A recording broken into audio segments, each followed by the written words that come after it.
আমি জানি না আমরা এই মুহূর্তে কোন বাংলাদেশে দাঁড়িয়ে আছি। আমার বয়স ৭৮, সারা জীবন সংগ্রাম করেছি একটা স্বাধীন সার্বভৌম গণতান্ত্রিক বাংলাদেশ দেখব বলে। আজকে যে বাংলাদেশ দেখছি, এই বাংলাদেশের স্বপ্ন আমি কোনদিন দেখিনি।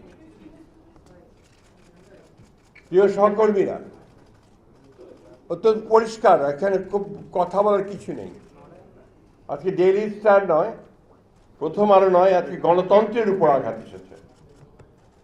আমার স্বাধীনভাবে চিন্তা করার যে অধিকার, আমার কথা বলার যে অধিকার, তারপর আবার আঘাত এসেছে। জুলাই যুদ্ধের উপর আঘাত এসেছে, কারণ জুলাই যুদ্ধ ছিল এই দেশের মানুষের অধিকার প্রতিষ্ঠার যুদ্ধ। আজকে সেই জায়গায় আঘাত এসেছে। তাই আমি আমার অনুরোধ আপনাদের কাছে, কোনো রাজনৈতিক চিন্তা দল নয়, সংগঠন নয়, সকল গণতান্ত্রিক আমি মানুষের এখন এক হওয়ার সময় এসে গেছে।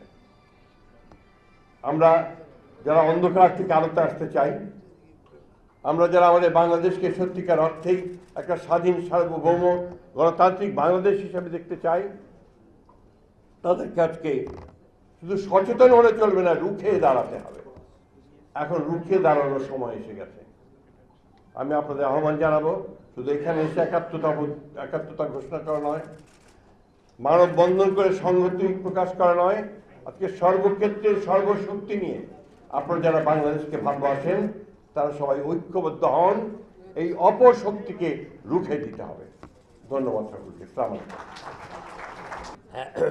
সোশ্যাল মিডিয়াতে একটা দেখা গেছে যে তারা বলছে যে ডেইলি স্টার এবং প্রথম আলোর যারা সাংবাদিক, তাদের ঘরে ঘরে গিয়ে তাদেরকে হত্যা করতে হবে। আপনারা জানি না দেখেছেন কিনা।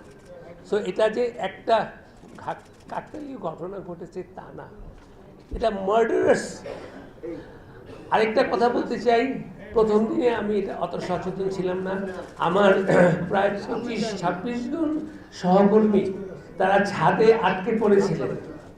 এখন যদি হতো যে যারা ডেইলি স্টারকে ঘৃণা করে তারা বলতো, এই সাংবাদিক, তোদের সঙ্গে কোনো সম্পর্ক নেই, তোরা বেরিয়ে যা, আমরা বিল্ডিংয়ে আগুন লাগাবো, সেই 26-27 জন ছাদে আটকে ছিল এবং ফায়ার ব্রিগেডকে আসতে দেওয়া হয় নাই।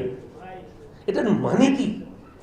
They didn't only want to burn the building, they wanted to murder the staff of Daily Star. So we have entered, এটা ফখরুল ভাই খুব সুন্দরভাবে বললেন যে we have not only to just react, stand together, but we have to respond.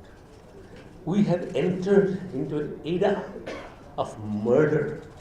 মত প্রকাশ তো অনেক দূর হয়ে গেছে, এখন বেঁচে থাকার অধিকারের ব্যাপার এসে গেছে।